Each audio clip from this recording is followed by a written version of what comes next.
Learn English with Maria. Hello again, fantastic English learners, and welcome back to Shadow Your Way to Fluency.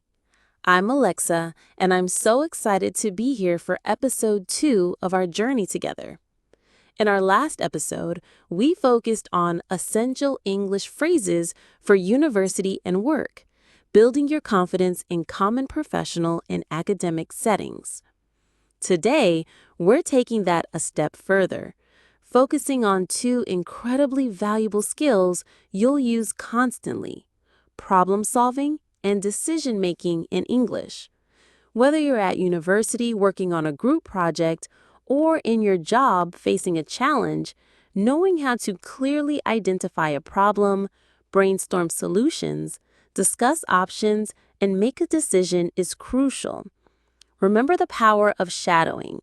Listen carefully to my words, my rhythm, my intonation. Then, immediately after I speak, repeat exactly what you hear, trying to match everything.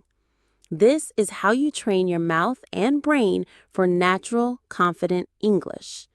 Are you ready to tackle some real-world situations and become a confident problem solver in English? Let's start shadowing. Section 1. Identifying the problem, clearly stating the issue. The first step to solving any problem is to clearly identify what the problem actually is. This requires specific, precise language. Let's practice some common phrases for stating an issue. We have a slight problem here. We have a slight problem here. It seems we're facing an issue with. It seems we're facing an issue with. There's a challenge we need to address. There's a challenge we need to address. The main difficulty is that. The main difficulty is that. I've noticed a recurring issue with. I've noticed a recurring issue with. The data isn't matching our expectations. The data isn't matching our expectations. We're experiencing delays in production.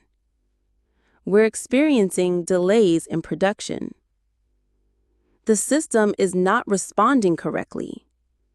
The system is not responding correctly.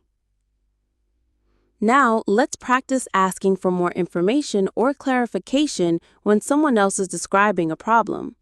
This shows you're engaged and seeking to understand. Could you explain the problem in more detail?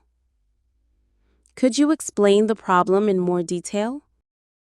What exactly is the difficulty? What exactly is the difficulty? When did this issue start? When did this issue start? Who is affected by this problem? Who is affected by this problem? What are the immediate symptoms? What are the immediate symptoms? So, the main concern is the budget. So, the main concern is the budget. Excellent work. Being able to articulate problems precisely is the foundation of effective problem solving. Keep that shadowing active. Section 2. Brainstorming solutions, suggesting ideas. Once you understand the problem, it's time to brainstorm. This means generating different ideas for how to solve it. This is where creative thinking comes into play, and you need phrases to introduce your suggestions. How about we try this? How about we try this? What if we considered? What if we considered? We could always. We could always. My suggestion is to. My suggestion is to. Perhaps an option would be to. Perhaps an option would be to. One possibility is to. One possibility is to have you thought about? Have you thought about? It might be a good idea to. It might be a good idea to. Now, let's practice inviting others to share their ideas. Collaboration is key in problem solving. What are your ideas on this? What are your ideas on this? Does anyone have any suggestions? Does anyone have any suggestions? What do you propose we do? What do you propose we do? Are there any other options we should explore? Are there any other options we should explore? Let's hear everyone's thoughts. Let's hear everyone's thoughts. You're doing great. Shadowing these phrases helps you practice forming suggestions naturally, making you an active and valuable contributor in discussions. Section 3. Discussing pros and cons. Evaluating options. Once you have a list of potential solutions, you need to evaluate them. This means discussing the advantages, pros, and disadvantages of each idea. This helps in making an informed decision. The main advantage of this approach is that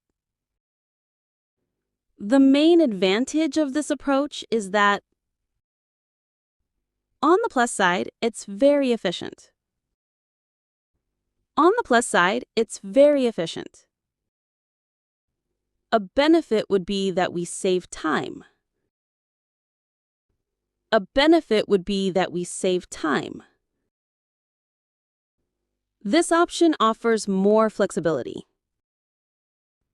This option offers more flexibility. However, the main drawback is that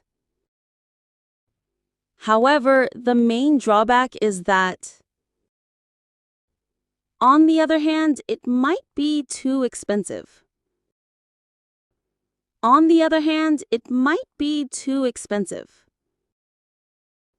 A potential risk is that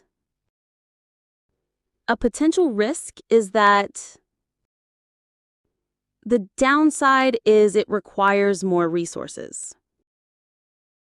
The downside is it requires more resources. Now, let's practice comparing two different options. Option A is more cost-effective, but option B is faster. Option A is more cost-effective, but option B is faster. Compared to the first idea, this one is simpler. Compared to the first idea, this one is simpler. While X is good for short-term, Y is better long-term. While X is good for short-term, Y is better long-term. Excellent work! Evaluating pros and cons helps clarify thinking. Remember to match my rhythm, even for longer sentences. This trains your brain to process and produce complex thoughts in English. Section 4. Making a decision, reaching a conclusion. After careful evaluation, it's time to make a decision. This involves choosing the best solution and articulating that choice clearly. I think the best option is to. I believe we should go with this solution. I believe we should go with this solution. My preference would be to. Let's agree on. So the decision is to. We'll proceed with this plan. We'll proceed with this plan. Once a decision is made, you might need to assign tasks or next steps. Who will take responsibility for this? Who will take responsibility for this? I can handle that part. I can handle that part. Could you follow up on this by? Could you follow up on this by? Let's assign this task to. Let's assign this task to. We need to implement this by. We need to implement this by. Fantastic work! Being decisive and clear in English builds great respect in professional and academic settings. Your shadowing is helping you build this muscle. Section 5. Follow-up and review. Checking progress. Finally, after a solution is implemented, it's important to follow up and review its effectiveness. This closes the loop on the problem-solving process. How is the new system working?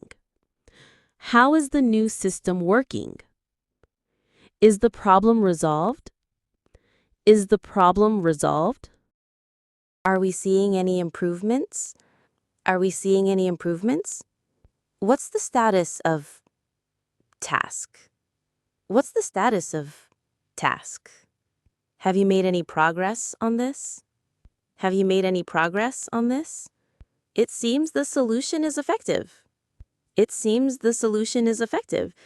We still need to monitor the situation. We still need to monitor the situation. Let's review the results next month. Let's review the results next month. Thank you for your hard work on this. Thank you for your hard work on this. Expanding your problem-solving vocabulary. To make your problem-solving discussions even richer, let's practice some more specific vocabulary related to challenges and resolutions. This is a complex issue. This is a complex issue. It's a minor inconvenience. It's a minor inconvenience. We need a practical solution. We need a practical solution. The situation is quite urgent. The situation is quite urgent. We need an innovative approach. We need an innovative approach. Let's find a workable solution. Let's find a workable solution. We should look for a sustainable answer. We should look for a sustainable answer. This requires a collaborative effort. This requires a collaborative effort. And now some verbs for taking action. To investigate the root cause. To investigate the root cause. To implement a new strategy. To implement a new strategy. To analyze the data thoroughly. To analyze the data thoroughly. To mitigate the risks involved. To mitigate the risks involved. To optimize our workflow. To optimize our workflow. Real-world problem-solving scenarios. Putting it all together. Now, let's practice applying these phrases in short, imagined scenarios.